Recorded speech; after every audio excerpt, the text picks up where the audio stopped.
the Festival of Apprenticeships in partnership with BT Group, showcasing opportunities to future talent. Cool. Right, so thank you so much for sitting here and listening. So I thought I'd literally just use this as sort of like a Q&A session, because it is the end of the day, the end of the talk. My stall's over there just so you guys can have a look at my branding and things like that. I thought I'd just start off explaining a little bit about my story and how I'm standing here today. So I first started with the whole apprenticeship world when I was in college. So my school didn't really speak too much about apprenticeships. And going back, actually, would I have done one after GCSEs? Maybe. So I first found out about apprenticeships, as I said, when I was in sixth form. Someone did a presentation just like this, and he was an EY tax apprentice, and he was saying, oh, you know, it's really, really competitive, this apprenticeship market. You know, you really need to go out there, get work experience, get all the tips you can get. And I was like, oh, whatever, like, you know, I'll get into it, I'll be fine. And then little did I know how difficult the process actually was. When I first started applying, I did really struggle, and I didn't really have that support network around me, you know, that knew exactly how to navigate the whole recruitment process. And so it was a lot of trial and error. I applied for over 30 vacancies until I finally landed an apprenticeship with Microsoft, and I learnt so much on that apprenticeship. So it was in business, and it was super valuable. I made so many connections, learnt so much, and whilst I was an apprentice, I started to document my journey online on TikTok and just started to show what I did in a day, my journey, what my role was about, what my apprenticeship was about. And I used to get loads and loads of questions. People just asking me, how did you get into this? How did you do it? What can I do to better my chances and things like that? And I was like, okay, well, why don't I start like a business around this and help other young people, or whoever it is, get into apprenticeships? So I decided to start my business, and I wrote some ebooks, which is how I started. So I wrote some ebooks around the whole application process, just giving some tips for it.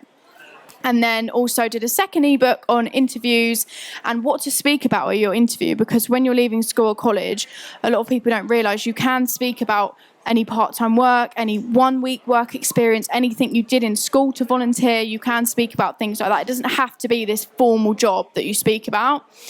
And so I wrote that, and then I used to sell those ebooks. Now I give them for free.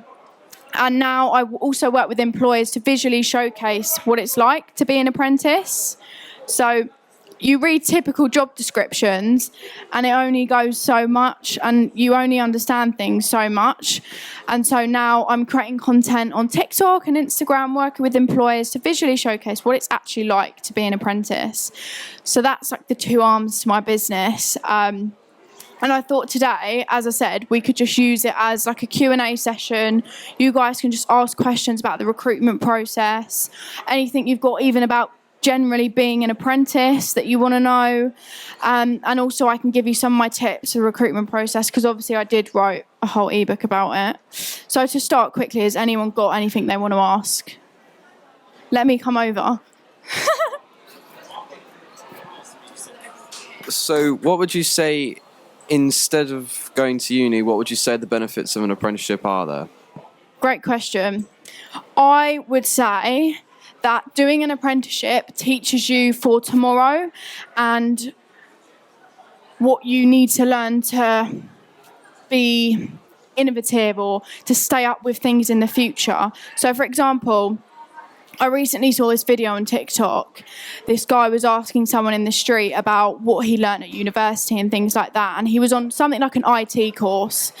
And he was like, oh, so you're learning about AI? And he was like, what's AI? And they weren't learning about things that were really relevant in the future. Whereas in a business, you have to be on top of those things, because otherwise the business is not going to stay afloat. It's not going to be profitable.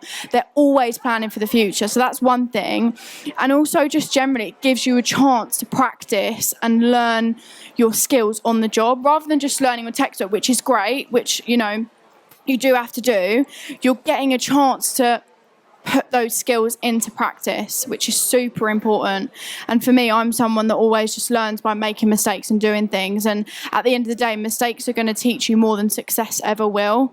And that's something that you should really embrace, and just embrace those challenges, and it will teach you so much. Hope that helps. Any more questions? No? Anyone too scared to ask something? Well, if anyone's got any more questions, by the way, you can come over to my stall or drop me an Instagram DM. But just quickly, I thought I'd do like an overview of some of my best tips for the recruitment process. One of them would be to message current apprentices on LinkedIn. So this is something I did towards the end, and that's what helped me land an apprenticeship. So I used to know that I had to really thoroughly research the company, but I didn't know what I was going to research about. Like, there's so much, especially with these corporate companies that are going on. What do you actually research? And so what I would do is I'd message current apprentices on LinkedIn. I'd just type in like business apprentice Microsoft or whatever it was to create a LinkedIn account that's visually appealing. And I'd message them and just say, "Hi, I've seen that you're an apprentice at Microsoft. I'm in the last stage of the hiring process for the Microsoft degree apprenticeship," or whatever it was. I'd really, really be keen to have a chat with you and get your tips or whatever it is you want to get out of it. And I used to send that message, and then I used to get replies a lot of the time, and people used to say, "Sure, Holly, like, let's jump on a call," whatever it was, or "Here's some of my best tips, here's things to research." And so when I did that, there was a guy that got back to me, and he told me something really, really key to research, because they're in the business. They know what's current. They know what's going on. They know things you should maybe bring up. And plus, they've been through the whole experience before you.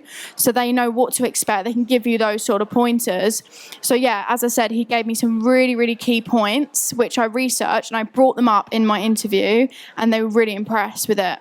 So that's one of my best tips. And also, another thing I say is to relate your work experience with your research. So, for example, if one of the questions is, "Oh, what's your greatest strengths?" This wasn't one, I'm just doing a rubbish example. You might say, "Oh, one of my greatest strengths is X. I shown this because in my job I do X, Y, Z. I've got this, feedback from my manager, or in school I've done this project and it went like this," just relating it to your experience. And then saying, "I've noticed that at your company, you also do this for your internal and external stakeholders, any research that you've got, and your core values is this." And how you're relating it to the company with you is a really good thing, because at the end of the interview, they have to consider, is this person a good fit for the company? And if you're already showing that you're a good fit for the company, then that decision is a lot easier to make for them after the interview. So that's a really good tip. Has anyone got any questions for me? Was you always interested in business, or was you interested in other things? Yeah, great question. Do you know what, for me, yeah, I was always interested in business, but I think it's because, another reason why I'm doing my business, I didn't know what is involved in other roles. So I've recently gone into a construction site as a site manager, done a video, and it actually looked really cool. So yeah, I think it's because, I didn't really have too much of an insight, but I do know business is something that I'm really passionate about. I love to service clients. I love to make an impact on people's lives, and I enjoy the running of a business, the behind the scenes and things like that as well. So yeah, I mean, I guess following on from that, how did I find that out? Probably might be something you're thinking. And it's a really hard thing to know, but I guess looking at social media and listening to people that are currently in the sector or something that you're interested in, finding role models, finding out sort of what they do, day in the life, and thinking, I really would like that. I think that's something that really influenced me. Yeah. Any other questions? No? Okay then. Yeah, so there's some of my insights, but obviously I've got plenty more in my ebook. So if you guys need any support, please just drop me an Instagram DM. My business is called Apprentivia, and if you type in TikTok, how to get an apprenticeship. I'll come up as well. It's much easier than remembering Apprentivia. But anyway, yeah, I hope that helped, guys. And as I said, if you need any more support, please just let me know and drop me a message. Thank you so much. The Festival of Apprenticeships in partnership with BT Group, showcasing opportunities to future talent.